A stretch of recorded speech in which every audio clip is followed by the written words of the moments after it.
Welcome dear exam. आज हम पढ़ें BANS 183 पार्ट 7 पर्यटन बनाम धरोहर स्थल। धरोहर पर्यटन को परिभाषित करना। धरोहर में व्यक्तिपरक, व्यक्तिगत और भावनात्मक और एक ही समय में उद्देश्यपूर्ण और कार्यात्मक होने का दोहरा चरित्र है। उदाहरण के लिए जगन्नाथपुरी मंदिर एक विदेशी पर्यटक के लिए एक धरोहर स्थल है जो इस एक प्राचीन के अवशेष के रूप में देखा है। हिंदू भक्तों के लिए यह भक्ति का स्थान है और यह व्यक्ति के लिए व्यक्तिगत स्तर पर एक विशेष देवता के भक्तों के लिए यह भावनात्मक जरूरत और इच्छाओं की पूर्ति के लिए जगह है। इस तरह से धरोहर का अर्थ पर्यटन उद्योग के विभिन्न क्षेत्र के लिए अलग अलग चीज़ों भी है। धरोहर स्थल मुख्य उत्पादन है और आकर्षण के केंद्र में बने हुए लोग, हालांकि विभिन्न लोग अलग अलग धारणाओं और इरादों के साथ आ सकते हैं। इसमें कोई फर्क नहीं पड़ता कि पर्यटक का धरोहर स्थल के साथ कोई व्यक्तिपरक और भावनात्मक संबंध है। यह नहीं पर्यटक व्यवसाय और पर्यटन संचालकों के लिए यह एक उत्पादन है जिसे बेचे जाने है। यह उत्पादन और उसके मूल्य में घनिष्ठ संबंध होता है। एक वस्तु के रूप में धरोहर के आकर्षण के कारण क्षेत्र की बढ़ती संख्या को धरोहर स्थल के रूप में बढ़ावा दिया जा रहा है। विभिन्न विद्रोह के धरोहर पर्यटन के आकर्षण और इसकी लोकप्रियता के कारण की पहचान करने की कोशिश की है। 1986 का सुझाव है कि हेरिटेज पर्यटन सभी सांस्कृतिक परंपराओं, स्थान और लोगों के मूल्य के बारे में वेलर है और हेल 1952 के अनुसार हेरिटेज पर्यटन में स्मारक, संग्रह, युद्ध क्षेत्र, ऐतिहासिक संरचनाओं और भूमि चिह्न शामिल हैं। ब्रज 1977 और टेसल 1990 के अनुसार हेरिटेज पर्यटन में प्राकृतिक उद्यान और प्राकृतिक सुंदरता के जंगल शामिल हैं। हरगोवर 1995 का तर्क है हेरिटेज पर्यटन किसी ऐसी चीज की खोज करने के बारे में है जो अतीत को जोड़ते हैं और यह अभितंत्र रूप से अतीत के खुद प्रसंगों से जुड़े हुए हैं। अधिक गहराई में धरोहर के अर्थों को समझने के लिए इस संस्कृति की अवधारणा से जोड़ा गया है। सांस्कृतिक धरोहर एक समुदाय द्वारा विकसित जीवन जीने की तरीकों की अभिव्यक्ति है। यह रीति रिवाज, प्रथम स्थान, वस्तु, कलात्मक विस्तार और मूल्य सहित पीढ़ी दर पीढ़ी तक प्रेरित की जाती है। सांस्कृतिक रूप से लोगों के मूल्य, विश्वास और आकर्षणों को दर्शाता है। पर्यटन सांस्कृतिक वस्तुओं, सामूहिक समारोह अक्सर देश की पहचान को प्रभावित करते हैं और उसके प्राकृतिक है। सांस्कृतिक विरासत का संरक्षण उन्हीं तरीके से एक ही जिससे सामूहिक स्मृति को जीवित रखा जाता है और सामूहिक पहचान जैसे एक राष्ट्र में दोनों को बनाया जा रखा है और उसका निर्माण भी किया जाता है।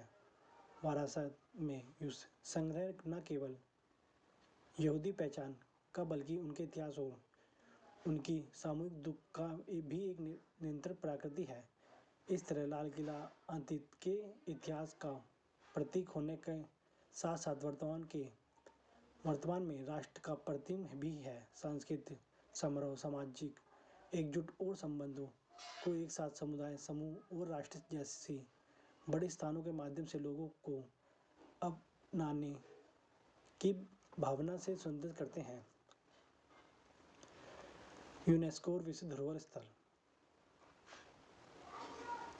सांस्कृतिक परिदर्शन की अवधारणा संस्कृति का एक समग्र दृष्टिकोण लेती है जिसमें न केवल स्मारक या भवन शामिल है, बल्कि संपूर्ण वर्णनात्मक आख्यान भी शामिल है।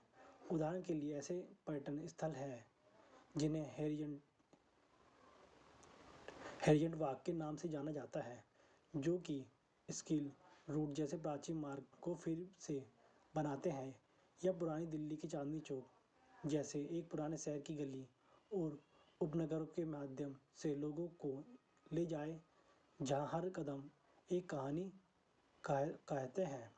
अक्सर इनमें न केवल जगहों शहर होते हैं, बल्कि गंधक और भोजन भी शामिल है। विश्व धरोहर स्थान एक सांस्कृतिक इतिहास। विश्व धरोहर स्थान शब्द का तात्पर्य प्रकृति के अंतित और अजूबे के उन खजानों से है जो इनके आंखों अनोखे हैं। इस दुनिया के सभी देश का कर्तव्य है कि देश की प्रभाव किए बिना, चाहे वे जिस भी देश में हो, उनकी रक्षा करें। विश्व धरोहर स्थल संस्कृति और हमारे ग्रह की प्राकृतिक संपदा और विविधता को दर्शाते हैं। यूनेस्को विश्व धरोहर केंद्र का जन्म दो अलग-अलग आंदोलन के विलय से हुआ है। पहला सांस्कृतिक स्थलों के संरक्षण के लिए था, दूसरा प्रकृति के संरक्षण से जुड़े एक आंदोलन था। पहला आंदोलन मिस्र में असवान हाई डैम के निर्माण के निर्णय के साथ शुरू हुआ। यह डैम उस घाटी में बह गया है जो होगा जहां अब अबू सिम्बल मंदिर स्थित है था। 1959 में यूनेस्को ने इस मंदिर की सुरक्षा के लिए एक अभियान चलाया। अभियान को 50 देशों के साथ मिलकर, और इस संगठन का जन्म 1972 में विश्व धरोहर स्थल की पहचान, संरक्षण और संवर्धन में राष्ट्र की सहायता के लिए विश्व धरोहर निधित बनाई गई। योगदान अनिवार्य होना के लिए साथ साथ स्वैच्छिक भी है। एक प्रक्रिया है जिसके द्वारा एक क्षेत्र विश्व धरोहर स्थान बन जाता है। महत्वपूर्ण पहलू यह है कि धरोहर स्थान के रूप में घोषित की जाने वाली जगह के लिए इन देशों को शामिल के भीतर स्थिर होना चाहिए। विश्व धरोहर सम्मेलन में हस्ताक्षर किए। एक बार देख लेना।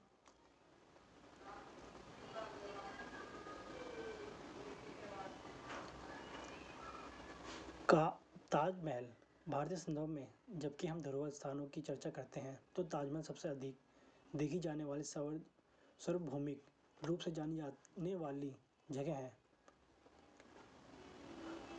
बेंगले 1979 ने कहा था कि नोबेल पुरस्कार विजेता कवि रविन्द्रनाथ टैगोर द्वारा ताजमहल को समय के गाल पर आंसू के रूप में वर्णित किया गया है, जबकि विश्व यात्री एलेनोर रूजवेल्ट ने महसूस किया कि इसमें सफेद संगमरमर वास्तविक प्रेमी की प्रवृत्ति का प्रतीक है। इन दोनों कथन ने उस मकबरे के रूपांतरण की ओर संकेत किया जो माना जाता है कि मुगल सम्राट शाहजहां 1952-1666 ने अपनी प्रिय पत्नी मुमताज महल 1993 से 1631 की याद में बनवाया था। खोज 2005 बताती यह है कि शाहजहां के प्रति इतिहासकार मोहम्मद अमीन काजी ने 1630 के दशक में मुगल साम्राज्य की शक्ति के निशाने के रूप में स्मारक का एक सुंदर विवरण दिया था। मकबरा न केवल शाहजहां की प्रिय पत्नी मुमताज महल के लिए एक शानदार दफन स्थल है, बल्कि सम्राट ने मुख्य इतिहासकारों अब्दुल हमीद लाहौरी द्वारा उनके काम में बताया गया पद के लिए सम्राट की शक्ति और महिमा का भी प्रमाण है। आज भी यह पर्यटन के संदर्भ में दुनिया में सबसे अधिक देखी जाने वाले स्मारक में से एक है, जो अधिक राजस्व कमाती है। हालांकि स्थानीय लोगों के लिए इसका कोई महत्व नहीं होता। अगर बाहरी लोगों द्वारा इसकी प्रशंसा और महत्व नहीं होता, स्वदेशी आबादी के लिए यह एक मकबरा है और इसके अंदर केवल मस्जिद का धार्मिक महत्व था। पश्चिम दुनिया के लिए इसकी सुंदरता ने इसे एक प्रमुख आकर्षण और पर्यटन उद्योग के लिए एक पैसे बनाने वाली मशीन के रूप में तब्दील कर दिया। बाकी थोड़े पढ़ लेना।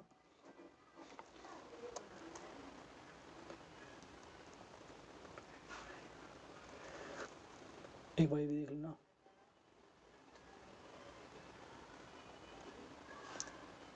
प्राकृतिक बनावट धरोहर, पर्यटन और धरोहर स्थलों पर कई अध्ययन ने इस तथ्य पर विचार किया कि यूनेस्को के अनुसार धरोहर स्थलों की दी गई अनेक परिभाषाओं में प्राकृतिक और हेरिजेंटल के रूप में घोषित स्थानों के संरक्षण और पुनर्स्थल के मुद्दे ही प्रमुख हैं। मिसेस रोफल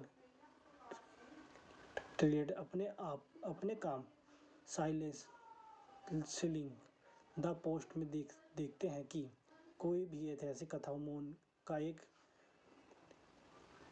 पुलिदा 1995-27। यह कथन ऐतिहासिक तथ्यों के प्रतिलिपि में स्क्रिप्ट रूप से निर्माणित अनुस्थापित को दर्शाता है। ने कहा है धरोहर वर्तमान में एक अतीत का धरोहर होने के नाते ऐतिहासिक उत्पादन के समान ही आकार ले चुके हैं। सत्ता के पदों पर आसानी व्यक्ति ने कथन आख्यानों के मूर्त और अमूर्त निरूपित को महत्व दिया है जो उनकी स्थिति को बढ़ावा देते हैं। एक बार देख लें पूरा।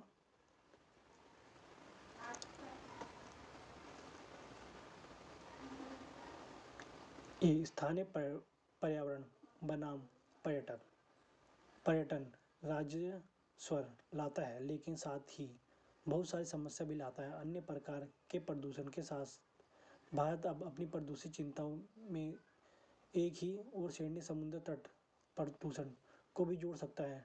National centre for coastal research NSCCR द्वारा किया एक अध्ययन के अनुसार समुद्र तटों पर प्लास्टिक के कूड़े में योगदान देने के लिए पर्यटन सबसे बड़ा कारक है।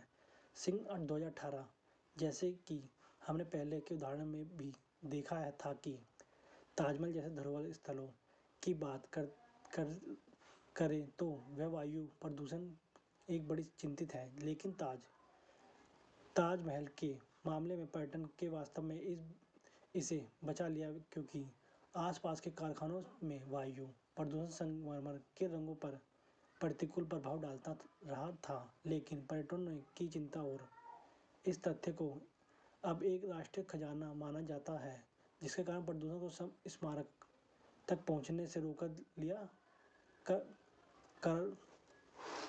कार्रवाई की गई।